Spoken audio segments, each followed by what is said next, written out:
Hi, everybody. Let me frame myself up there. It's time to start planning your next road trip, right? It is springtime. We're getting, well, almost, and we're getting ideas.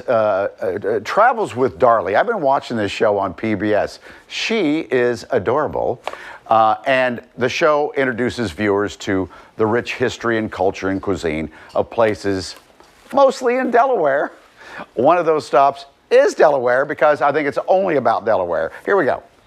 Hi, I'm Darley Newman, and we're traveling back in time here at Fort Delaware as we explore American history. American history comes alive in the state of Delaware through various destinations open to travelers. Okay, so you go all over the world. It's not just Delaware, right? I've been everywhere from Botswana, Africa to Wyoming. How many countries are there in the world? 256 or something like that? There are a lot of places that you can visit. And she's going to go to every single one of them. Darley Newman is here, and so let's go through some of Delaware's gems, because that's what, when I watch your show, I'm fascinated about how many things there are to do in Delaware. You know, there are a lot. We always forget about Delaware. Delaware is an unsung hero, and I traveled throughout the state. Around the Wilmington area, there are so many hidden gems: food, history, culture. Well, you mentioned food. Food. I keep hearing about Jessup's. What is that? Okay, you have got to head down to Newcastle. Jessup's Tavern has a shepherd's pie about the size of my head, over 200 types of Belgian beer, and it's in a historic, what they modeled after an ordinary, a historic traveler's stopping point during colonial times. Okay. So super good food, and you can soak in history right there in Newcastle, which reminded me a little bit of colonial Williamsburg. Oh, were you around back then, Darley? Yes. You know, I do like to travel back in time. Well, back in time, my God.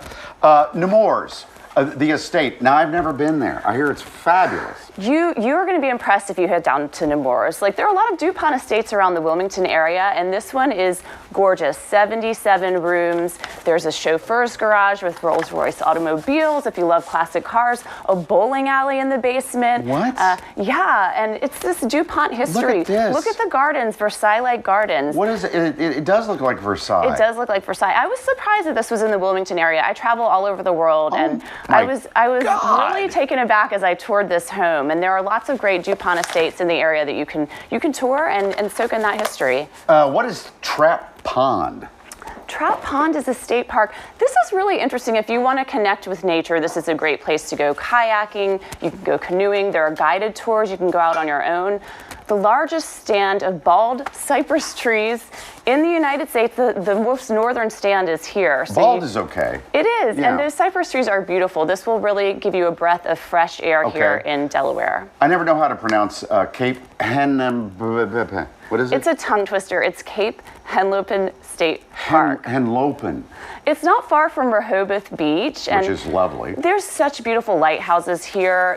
You know, this might remind you a little bit of the California coast. If you want a little California and Delaware, you should head here. There are the great sand dunes. We're outside of Lewis, which is a historic town, first town in the first state, and you can go hiking. There's World War II history, so lots of great opportunities. Real quickly, what's Prime Hook? Prime Hook, we've got a national wildlife refuge. If you love bird watching, head here to see bald eagles, piping plovers, another wonderful wildlife preserve and nature place. I do kind of like bird watching, and I'm not kidding. I know it doesn't seem like me, but I love it. Good to see you, Darley. Good to see you. Thanks for having me. Please come back. You're awesome.